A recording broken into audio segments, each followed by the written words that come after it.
All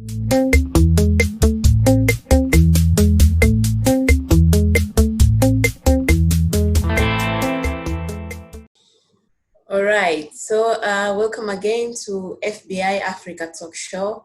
My name is Gloria Anderson. I am the founder and the executive director of Tanzania Enlightenment Development Innovation, an NGO that works for education development in Tanzania, basically to bridge the gap between theories and practices that are needed in the job market, in the global market at large. And today we are having a guest. He is a very young man, but he has done tremendously a lot of things in bringing development in the space of education. His name is Professor Sam Manuel. Professor Sam Manuel. He's the chairman of Al Khalifa Business School. Let's get to hear a bit from him, who he is, and then we will continue with the show. Prof, greetings. How are you doing? Doing great. Thank you so much, Gloria. Thank you so much for the invitation. Thank you so much. Welcome to FBI Africa Talk Show, and kindly tell us a little bit about yourself. Who are you? I know you are a lot. You're loaded with lots of achievements, but I would like the viewers to understand who are you in a bit, and then we can proceed. Well, thank you so much for the introduction. Basically, I am a lawyer and journalist, and I'm being dedicated to education since many years ago. First of all, with advisory of many educational institutions in Asia, in Middle East, and after to starting in the academic field. I also worked with many European universities, and now I decided to create, I think on the next week will be 1 year ago, I set up my own business school and university, and we are developing programs in different countries of the world. Wow. Great. I love education, and I am so much interested into the education space, because I believe if you want to develop a country, if you want to develop a nation, you should first start with educating the citizen. And now, with all the changes and advancement in technology, education sector has been changing tremendously. And I'm not sure of the experience you have regarding education in Africa, but I would like to understand first, before we move to the next stage, what is a little bit of your understanding in the education space in Africa, and also with your business school, Al Khalifa Business School. Can you please try to tell us a bit of how is the school? If somebody is asking, what is Al Khalifa Business School? What can you say differently about the school that is not found in any other business school? Well, basically, when I set up the company, my intention was to bring high quality contents to worldwide at a reduced cost. No? That's why, for example, we collaborate with many private US companies, private US universities, also of Middle Eastern people, well, people from worldwide who has good quality and also high experience in the fields, to, especially in business, what's needed to show people about business. That's why, for example, 1 week ago in Monaco, we launched it with my president of the model that we have dedicated to open education, a program to give education, especially for people from Asia and Africa. It's called Future 200 program. The program basically what it wants is to bring education at $1 per day to 200,000 people per day. So in that case, what we are looking for is not just to help individuals, is to help governments. That's why our intention is to join many contents that are publishing in universities, for example, of the Ivy League, but giving it free or a very reduced cost, $1 per day, to these kind of populations from Asia and Africa. Wow. That's very great. Do you what is your experience, or or the understanding of the Africa education or the education sector in Africa? In my opinion, so far, the different kinds of education in Africa are very, very different. For example, you can see in Morocco, the system is one, but for example, in Angola, it's completely different. No? Not talking only about models of education or the ages. It's about the knowledge that is given to people. That's why what we want is to bring the same business education to all the countries of Africa, to all the countries of Asia. Because the thing is that many times when you're going to go to Europe, for instance, with your degree that you get in Morocco, you have it easily to have a job or to have a PhD or another study than, for example, to studying it in Nigeria or in Ghana. So that's why what we are looking for is to give this education not mainly in the universities of Africa or in institutes. It's to giving open access through different platforms, for example, through applications, through mobile phones, computers, that we are looking to give, for example, collaborating with different IT. The main idea we want is to make a unique system of education for all Africa. Wow, that's very great. But I understand about your new project, the Venture Lab Entrepreneurship. Is this related to Al Khalifa Business School, or it's a different project? And what is it about? Well, this is one of the startup companies that belong to Al Khalifa Business School. Mainly what wants is to get the ideas that our students have, to promote it, and to find the opportunity to our students to work with different high quality companies. For instance, also we are starting applying it with our latest professional certification program. So if somebody has good ideas in the latest project, for example, in data protection, in press, or even in blockchain, we selected it and we submit it to our corporate partners or to our associates. So this means that what we want is to promote entrepreneurship in our students as well as in our associates. Wow, that's very great. Recently, there has been a problem of youth unemployment in Africa and in Tanzania as well as part of Africa, and one of the reasons, among many other reasons, is that the education that is being provided does not prepare a youth or graduates to be skilled enough for the job market. Now, with Al Khalifa Business School and the Venture Lab Entrepreneurship Center that you want to come up with, what are the initiatives within the school and within the Venture Lab Entrepreneurship Center that you're coming up with so as to bridge the gap between the theories and the practice and the skills that are needed in the job market and the global market at large? You know, I'm very happy you asked to me about that, because this problem you say to me is not only happening, for example, in Tanzania, in Africa, it's happening worldwide. That's why we wanted to open this new project, because everybody worldwide, when they want to go to a new job, they say, okay, you have a title, that's a paper. So what you need is to have experience. So, for instance, if somebody has a great idea developed in our venture lab, we are going to promote that. So means this promotion to make, for example, not to have a paid job or to have a fixed job for 5 years, is that maybe you have an internship, for instance, working with somebody of Microsoft or of IBM, talking about IT, no? But if, for example, if in press, maybe somebody of our associates who are contributors of Forbes or something, they can make something with them. So you have a paper saying, I already worked with this guy who works in Microsoft or in IBM or in Forbes or on CNBC. So this means a lot when you want to go to another company. So you already have your title. It's a paper, okay, it's fine. Everybody has it more worldwide. Almost everybody has now titles. But what you need is to have, when you have experience, you will more or less time, but you are done if you have experience. Exactly.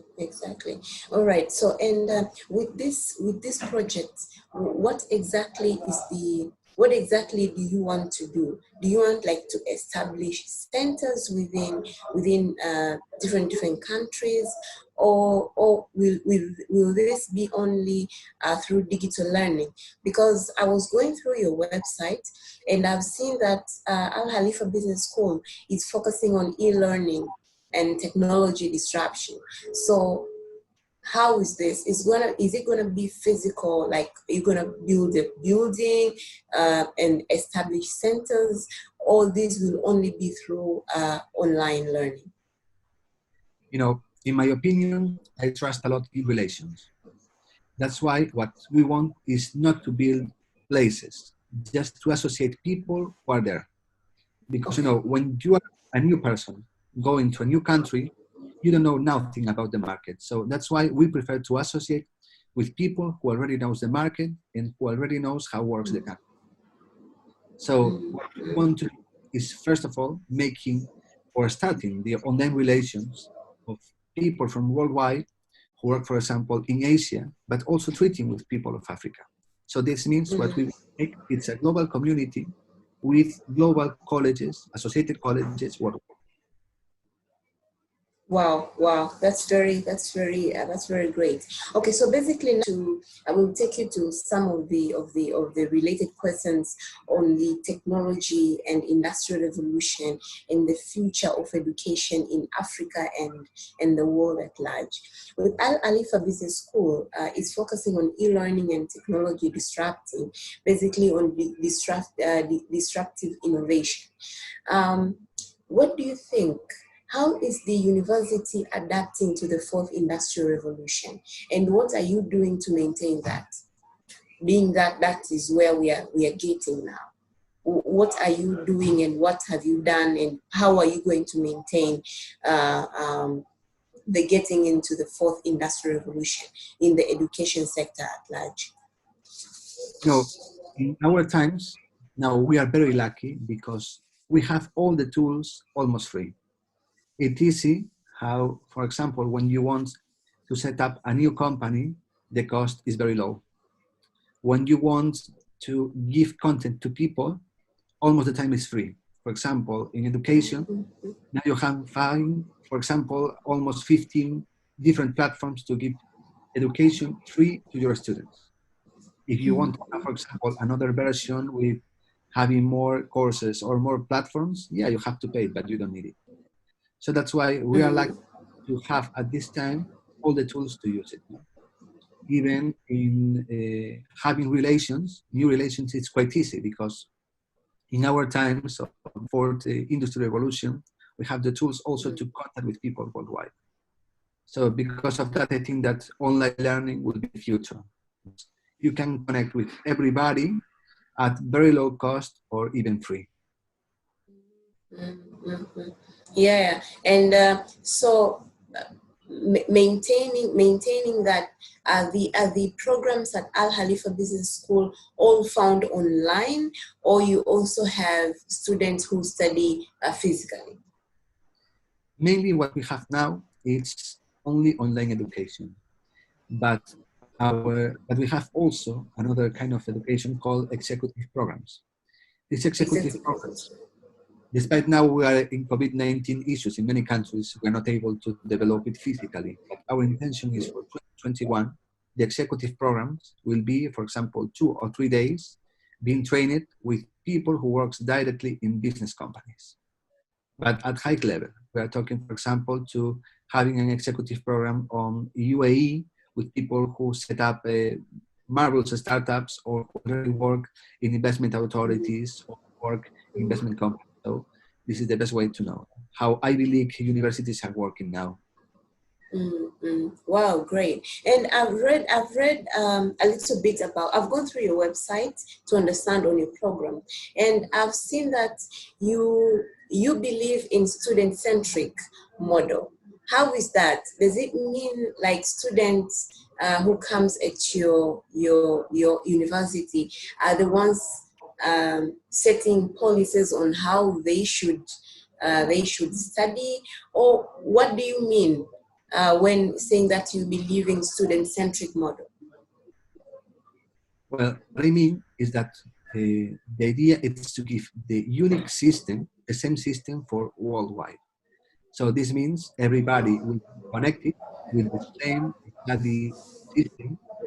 So it means that if somebody has another kind of ideas or another kind of opportunities in one country, can share or adapt this unique model to the country.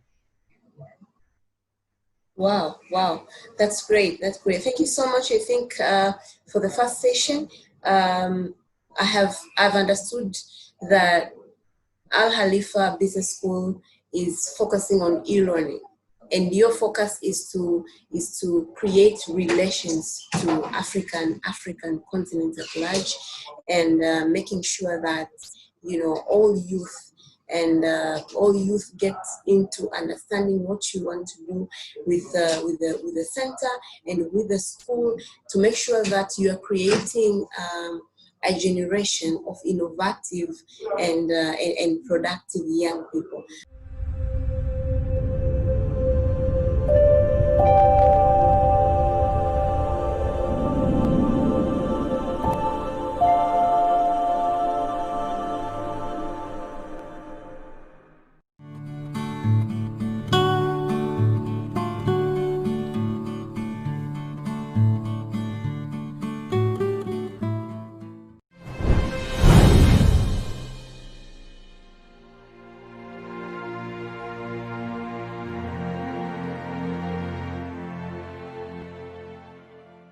Well, welcome back after the break to FBI Africa Talk Show. And today we are having Prof. Manuel who is the chairman of the board of directors of Al Khalifa Business School. Prof is having a very big vision into developing e-learning platforms in Africa and the world at large, but basically mostly into developing the digital space in the education sector.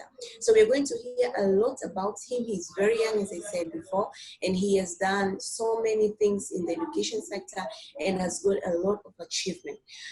Prof, welcome back to the show. Thank you so much. Thank you. All right, so just to take you back, I recently, you have been appointed and have received so many awards. One of them was the Candidacy Colonel, which is the highest title of honor, which has been bestowed by the Commonwealth. How was the feeling, and what does that mean to you? And can you tell us a little bit of what happened? Why were you honored this much? What was the secret behind? If there is any young person listening to this, so that they can also be inspired and understand that if they can work hard, they can also be honored. Well, for me, really, it was a surprise. No? When I received it, it was a surprise. Yeah, because I didn't know nothing about it. So for me, it was a great surprise. But in my opinion, I don't deserve to have these kind of things. No, there are a lot of people who deserve it with more experience, with more age and more knowledge than me. But I was lucky, and I think that these kind of things always happen because of the circumstances. No, for example, in my life, I could work in many things, but other people with more years than me and more experience didn't get it. And always because of lucky, and maybe you can work hard every day, 12 hours a day or even more. But if you don't want to move with people or to make something to get visible, this thing, it's impossible. No? So because of that, I many people could deserve it more than me, but I am very honored and very embraced yet to receive it. No, that was a great surprise.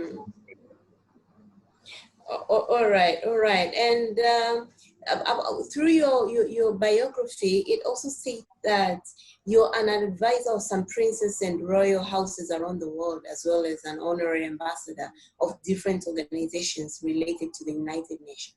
So you have got the talent and all this I can say treasures within you into advising a big organization like the United Nations and the royal houses. Currently, we are having a very uh, challenging, I can say, a challenging situation into education because technology is advancing very quickly every day. Different innovations are coming up daily, especially in the education space. But Africa education is still seen as it's still behind. If you were to advise the presidents or the ministers who are concerned with education development in African countries, what can you say?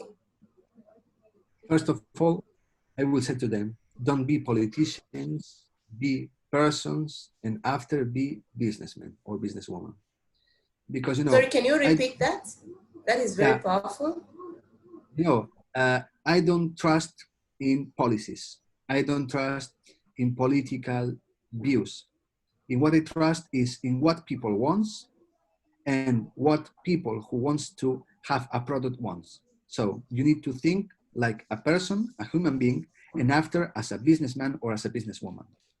Because all the politicians always love to talk, to say things without sense. But after the result of having an election or to being 4 years at hitting at the state has nothing. It's just a part of political considerations, many times personal interest. So if you want to serve to people, what you want to know is what they want. So because of that, in my opinion, for example, when you want to set up a new educational policy in a country, know first what these people wants. Is this education useful for working in the country or not? Because, for example, no, in my own case, I study in Spain, and almost of the people who studied my same career in law, they are now without job. Why? Because you couldn't learn nothing during the career. Maybe only with few professors who were giving to you the practical tips to go to have a business or to try to do something in your life. But if you only feel what's theory, what are the different policies, you won't do nothing because you will know perfect a text, no? Maybe when you're studying, for example, in my case, the civil law, yeah, you will know perfect the civil law. But if you go to a lawyer and you say, oh, I know all of the code, they will say, okay, yeah, but in the court, we'll do it differently. No, so that's the thing. What you want, if you want to set up something in a country, you should know what people want, not what do you think they would like. Wow, this is very powerful. Just to quote on what you have said, African leaders, they should not only speaking and setting policies from their minds, but they should set policies from what people want and not what they want. So even if it's in education, they should first understand what people want and set education policies that will favor the people they are leading or serving. Wow. Thank you so much. Thank you so much. Another one. What do you think? How will the fourth industrial revolution change the traditional approaches to education? I think we'll change it completely. Because, for example, only in the UK, now there are 13 universities closing because of COVID-19. In the US, it's expected that the 35% of the private institutions dedicated to education will close. So this means that the all education, theoretical education, based on being 5 or 8 hours in a class, is going to be dead. So this means what we have to do is to adapt, but not to give all of this policy to bloggers or to people without experience. No, what we have to do is to adapt the off-campus education insights to online. Because if you don't have the people with experience who had been serving as professors for 20, 30, or 40 years, you have nothing. But also we have to be careful because what we have to do is not give the same boring theory of 5 or 8 hours. And also what we have to do it's to prepare systems that will allow the university or the school or whatever to control what is people doing at their homes. Because you can be learning at your home, yeah, study, it's easy. But at the time you need to make an exam, you have to be very careful, because with the technology that we have nowadays, I am sure that if we don't have any kind of control, everybody pass the exams with a 100%. So what we have to all the campuses to online education and to develop or to use new IT technology to control students, to know that they are doing things with loyalty. Because if not, it will happen the same, no?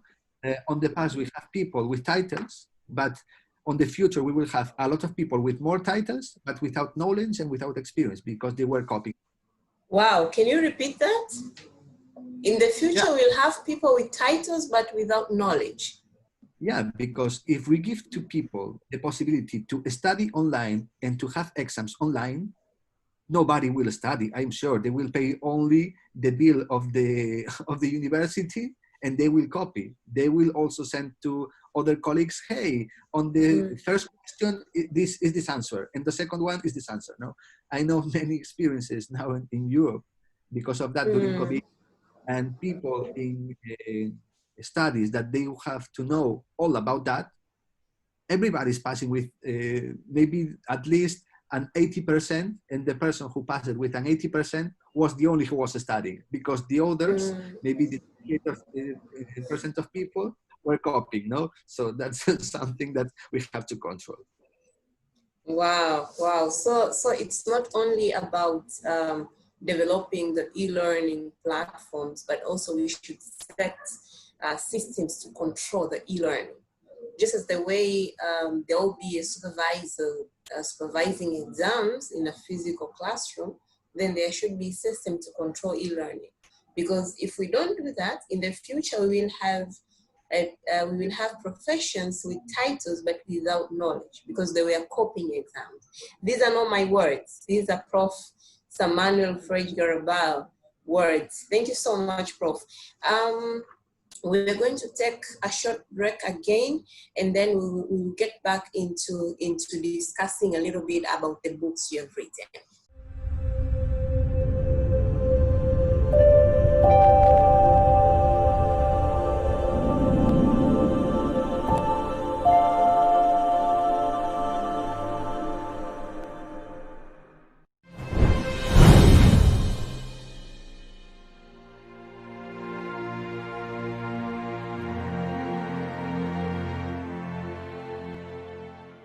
Welcome again to FBI Africa Talk Show for Business in Africa. And as I said, today we are having a guest who is a very young man, but very successful and has got a lot of achievement. And he has come up with Al Khalifa Business School, and is the chairman of the school that is advancing and investing a lot in e-learning platform. The vision of Prof. Manuel is at one point in the future, which is the near future, to have a generation that will be equipped with proper skills that are needed in the global market through e-learning platform. Welcome again, Prof. Thank you so much. All right, so I'm told that at the age of 24, you were able to publish 8 books and being featured as an author in media like Forbes, Cosmos, CNBC, CBS, ABC, and Fox News. Congratulations for that. Thank you so much. Can you tell us a bit, what is the secret behind all this? Because I'm trying to compare a 24 young man here back in Tanzania or any other African country, and comparing with what you were able to achieve at the age of 24, you must tell us the secret behind all this. Is it something inborn with? Is it something you learned at school? How comes? Tell us what happened. Well, all of these books really are not the result of 1 year of work or 2 years of work. The main job of studying, learning, and being with great people for whole life. For example, I focus it in the first ones because the others I publish it are dedicated to academics, no, to give people lessons about history and law, about blockchain, about law policy.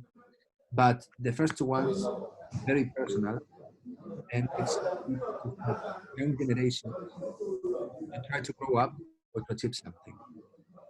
Many of the lessons, especially, came not from my generation, came from the learnings I could get from my father, my grandfather, and my grandfather. So that's why on the first one, the meaning is to follow your own dynasty, what means to follow your own family. You know, especially for people who are young nowadays, they think that they can control the world, they can change the world, but they never have to forget why they are here because of parents, grandparents, and grandparents.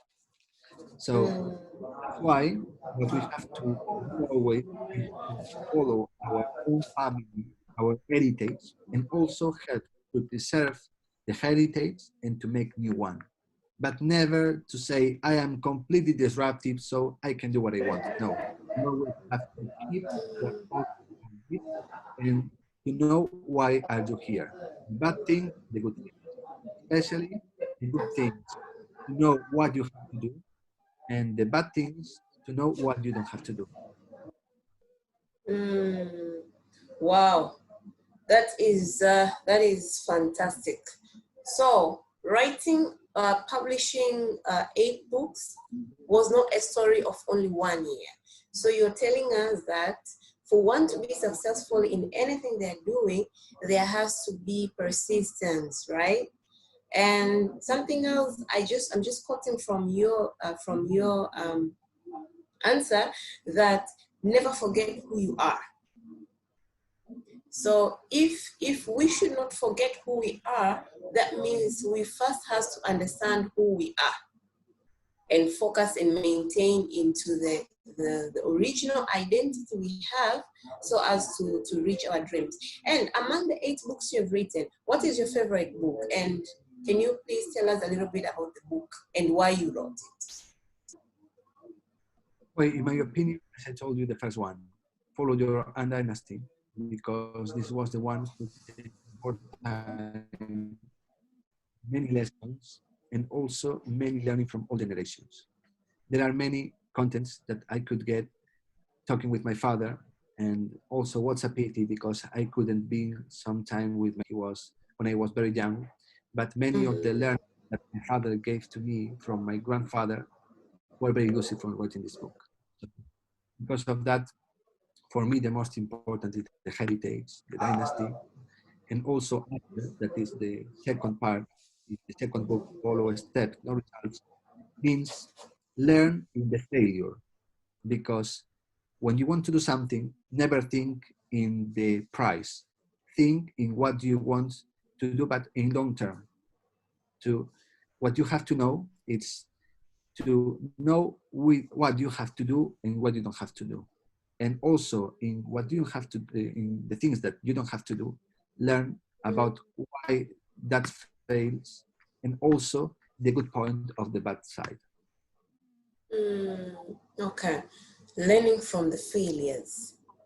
Wow, that is very powerful, because most in most cases most youth fail to fail to work on their dreams because they believe that, what if I will fail? What if I invest this amount of money into this business and it doesn't turn out positive? What if I invest into this project and I fail? But you're telling us that we should learn from the failures. Do you have any experience as a young person of doing something and then you failed? And what did you learn? What can you tell an African youth about the experience from learning from failures?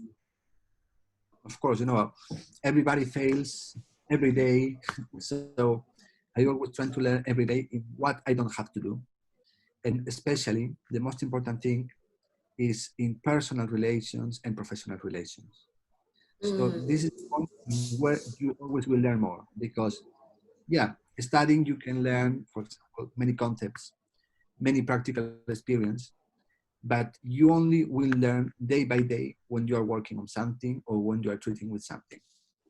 I made many projects on the past, many were success, many not.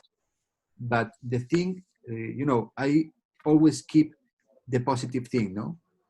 What I do right on that.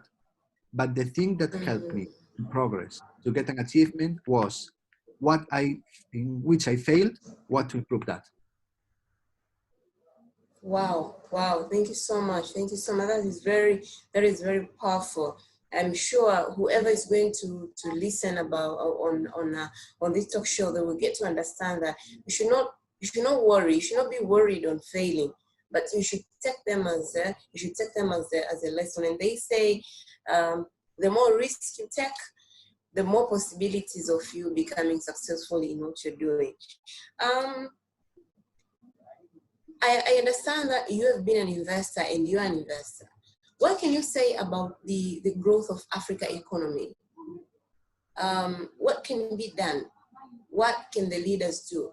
What can the businessmen and businesswomen in Africa do so as to raise the Africa economy? Or if you were to invest in Africa, what are the areas that you think are more potential in developing the economy of Africa at large?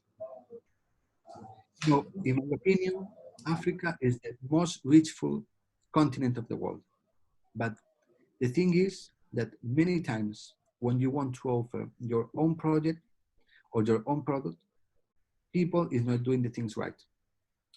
I am tired to tweet with many people, especially from Africa, that before showing the project say, I need money.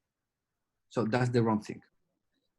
Especially when people that is hardly working investments, working with people who invest and different things like that, what you have to do is to wait, to have loyal relations, and after let's talk about business. It's the same philosophy that Arab people have. When you let it go, if, for example, in Middle East, because I compare the two cultures because they have very similar elements, no? But many times African people fails because of that. For example, with Arab people, you can access to everybody. If you want to access going as a tourist to Sheikh Hamdan, you can do it. They are very open. But the thing is that if you want to do something right with them, first of all, be loyal. Have a relationship long term to know what's beneficially for both parts. If you are doing something that is only beneficial for you or you are asking something only for you, that's the wrong thing. And this happens, for example, with many people from Africa. They came to Middle Easterns or to Europeans, hey, I have a project, give me money. No, that's not the thing. First of all, try to know how is the person. Try to know, after knowing the person, what he needs. But never start for, I have this, you need to give me money or you need to invest in me. No, so that's the thing. But happens, with every culture, but especially with Africa, I know very well, treating of many people from many countries because they ask, oh, I have this marvelous idea. Yeah, you have a lot of marvelous resources, but please wait. First of all, we have a dinner and after we can talk tomorrow about that, no? Because if a project, if good, will persist on time. Wow, wow. So you're telling me that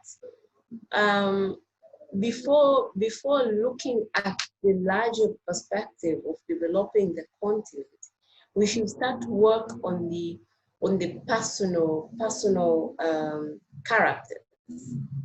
Always. So personal relations should come first before the business relations. Is that what you're telling me? Yeah, and right? Exactly. And our world is a global community. And this global community is constituted by individuals. So when you want to reach the global community, first reach another individual. If you can convince another individual, you're lost, because this is a sequence of people. If you, for example, have a relation with one individual, this individual will talk good about you or will offer your project to another. So with just one connection, you global population. Wow. If you want to reach the global community, first reach the individual. If you want to impact the whole world, impact one person's life first. That is so great. That is great. Thank you so much, Prof. I think I've shooted so many questions at you, and you have answered them very perfectly and correctly. Thank you so much. So we're going to take a short break, and then we will come back for winding up. Thank you.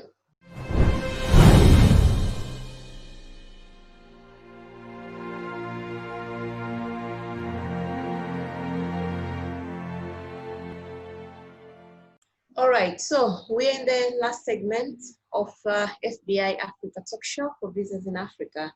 And as I said earlier, today we are having Prof. Manuel, who is the chairman and the founder of Al Khalifa Business School. He is so much loaded, and actually our 45 minutes has not been enough, and there will not be enough taking all that he has. But I'm sure next time we're going to have another talk. Prof, welcome back. Thank you so much. All right, so lastly, just to wind up, just in summary, what can you tell the youth who are working on different initiatives, being it companies, social entrepreneurship, NGOs, all that? What can you tell them in terms of achievement and them becoming successful in what they're doing, especially here in Africa? What can you say with what you have achieved so far? You know, in my opinion, this is something that can help somebody worldwide, not just for Africa. And is that never expect what you want. Because, for example, one day you want to be doctor or you want to be lawyer, but afterwards, because of the circumstances, maybe you will become engineer and you can become the most successful engineer of the world. I know it because of many people I know who maybe they failed in things, or they wanted to do something in their lives and the result was completely different. They are very happy now. No? So also one thing because of that is never want the things to be immediately. Because when you want to have a fast result, I'm sure you will fail step by step. Because you won't take care of the considerations that people is going to you, or maybe you won't think clearly. It's like, for example, what happens with young people when a new video game comes to the market. They never think, is this video game better than the old one? Is this video game quite expensive? Is this video game good? Is this video game forbidden? No, they just think, oh, it's new. So I have to be in the shop at 24 a.m. waiting because having a long group of people waiting just because all of us want that. Then a lot of times you could see, for example, it's just a practical example, no? But you see how many times people, for example, is nervous to buy the new iPhone. They want to pay maybe 1,000 euros, despite it's maybe the same iPhone like the old one. So they are at 8 a.m. waiting to buy it. They spend 1,000 euros or $1,000 to pay an iPhone, and then when they are at home, they make a video for YouTube very angry because, oh no, this iPhone is like the other one. So never want things immediately and always be patient. Because I'm sure that when you want things immediately, your success or the thing that you wanted to have won't be the same as you expected. And also, one very important thing, when you want a long-term project, I am sure that when you achieve it, you will have more pleasure with this final product. Because this is the same example with children. When your baby says to you, Dad, I want this toy, you buy it. After the baby says, Father, I want also this another toy. They have a lot of toys, and no one they like it really. But when you have no one and you work hard to get one, you think, oh, maybe this toy is not the one I want. I will think more about that. And your father maybe asks to you, baby, do you want this toy for you? No, Dad, I prefer to wait. Maybe another one will come on the next year. So when finally you decide and you work it to get that, and you know what you want, you will be more pleasant with that. So because patience to wait. Wow, wow, what a winding up. So when you want to get, you will fail step by step. So whoever is listening and whoever